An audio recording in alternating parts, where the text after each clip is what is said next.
Yes, and welcome to this episode of Pizza Plus Coffee equals Code. We're here with Dylan from Red Nexus Games to talk about Peglin. How you doing? I'm pretty good. Thanks for having me, Grady. Oh, good. And I guess, do you mind giving a bit of an introduction to yourself, to Red Nexus Games, and to your game Peglin? Yeah, not at all. So yeah, my name's Dylan. I'm the founder of Red Nexus Games. We've had the company running for about 5 years now. Our first game was launched in 2016 and 2017, and I was a finalist for a Canadian Video Game Award and a South by Southwest Gamers' Choice Award. So that was pretty nice. And then we've spent a couple of years just kind of cooking prototypes and playing around with different things. Development for Peglin started in earnest, right when the pandemic started. But the original prototype for it was actually created in the fall of 2019 at a game jam. And what happened was the game that we were working on at the time, before the pandemic hit, was like this kind of moody, isolated space game. And, as soon as we were locked in our homes and kind of cut off from everything, it was like, I do not want to spend any more time with that than I have to. And so we kind of did a 180, dug up the prototype that we'd actually had some people playing at that point, asking for more content, wondering if it was going to be something that we were going to build out a bit more. And it was like, yeah, okay, yeah, let's, work on something a bit more lighthearted, at least until this all starts to blow over. And the reception to what we started putting out was fantastic. And so now we're working on getting it to a full release where we can. It definitely is a 180, as you're describing that sort of moody and dark game. I'm sitting there going, yeah, that's not what this one is. This is happy, cheery, bright, colourful, and has that sort of unique pixel aesthetic to it. But with Peglin, what have your sort of inspirations been? I know the press kit mentioned stuff like Peggle, but can you elaborate on those a bit more? Yeah, definitely. So with the game jam, I had wanted to do something kind of brick breakery going in. Like I just, wanted to just have some fun with physics and break some things, and I thought that would be pretty good. And the theme of the jam was fall, and I was like, okay, the jam took place in the autumn. It's kind of up to your own interpretation, but I was like, yeah, I can make a brick breaker game with the ball falling down. And once you do that, you kind of get the round bricks in there, the round pegs, and it makes a bit more sense. And we just kind of decided to make it more of like a Pachinko game or like a pinball style game. And then so once we had that, it was kind of like you were earning these points. It was fun, but it wasn't particularly interesting. And we had some time left in the jam, so we were like, how do we layer some stuff on top of this to add a bit more oomph to what you're doing?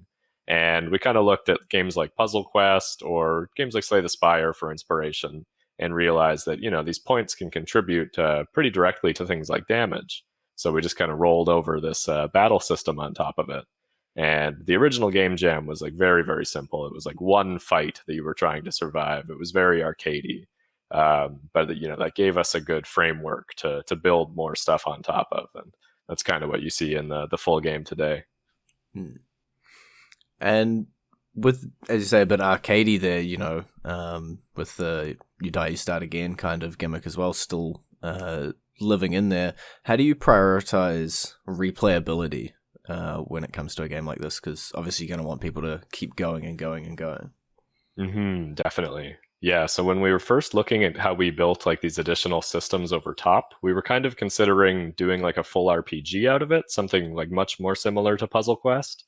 And one of the problems that we had is like, we want the player to get just like some really, really ridiculous power ups and like special abilities. And you can do that in an RPG, but it's really tough to balance like, hey, we've given you this cool ability. Like, how often are we going to limit your ability to use it? Like, are we going to do like a mana system or something like that? Whereas with a roguelike, like we can kind of just like give you a relic in a run that just completely changes things. And we've got ones that every single peg you hit like explodes like a bomb and sends your pinball flying around the board.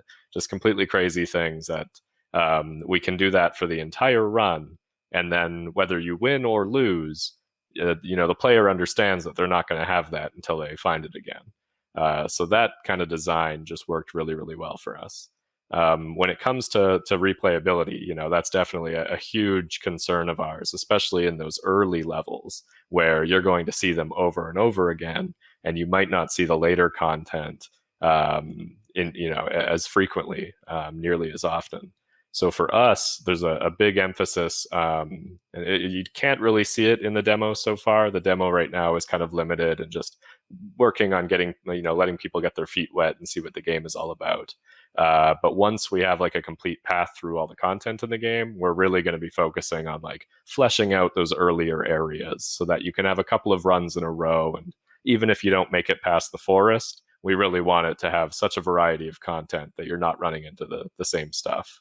And one of the things that we do kind of get out of the box for free is like the actual core gameplay in the game is pretty fun. Like the physics bouncing, the peg popping, and all the crazy stuff happening. Like that's kind of satisfying and just kind of zen or meditative on its own.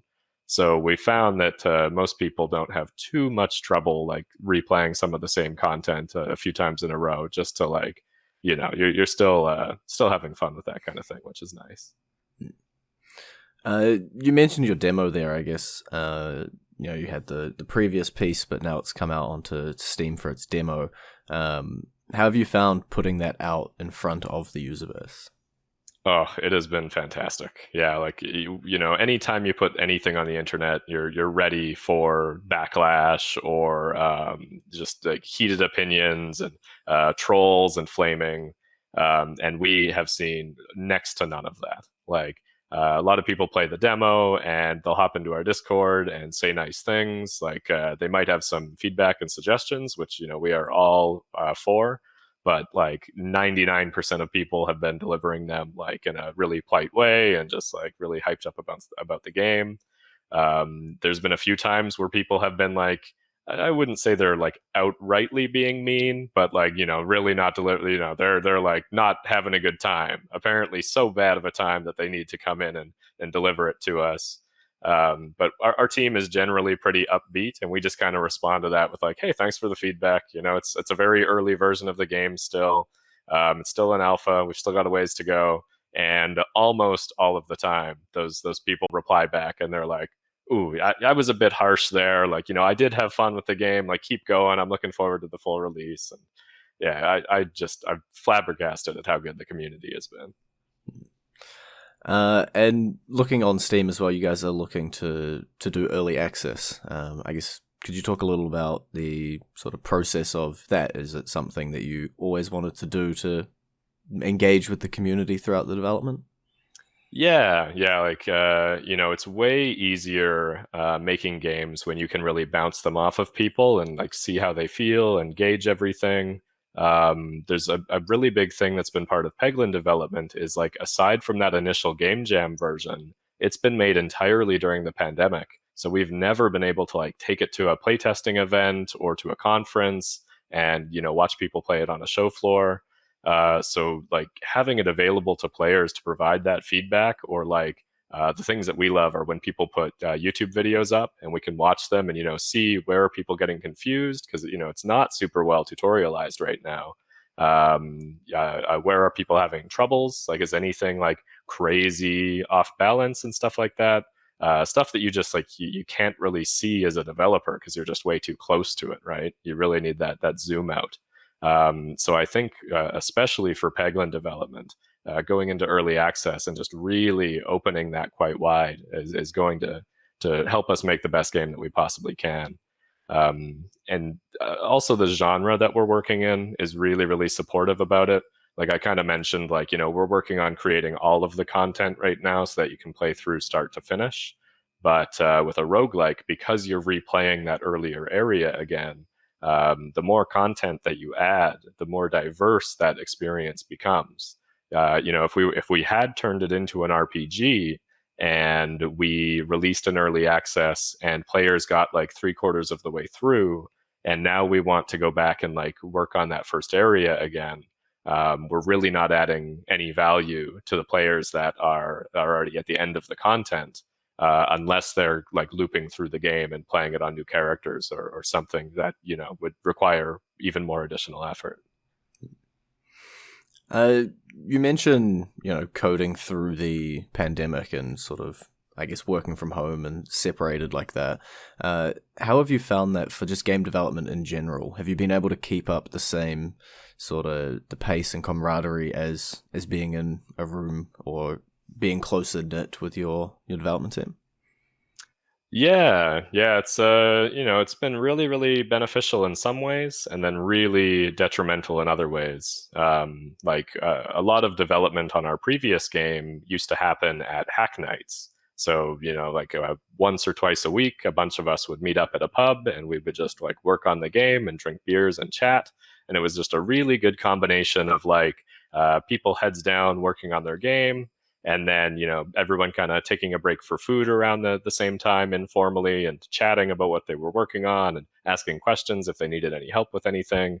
And then of course that's another venue for playtesting, right? Like everyone's there, they've had a few beers, nobody's really doing work anymore, so let's just play what everyone's working on and provide feedback. And fantastic experience. So losing events like that has been really, really tough for us. But on the flip side, we all have full-time jobs. So this is all, being done on the side as a hobby.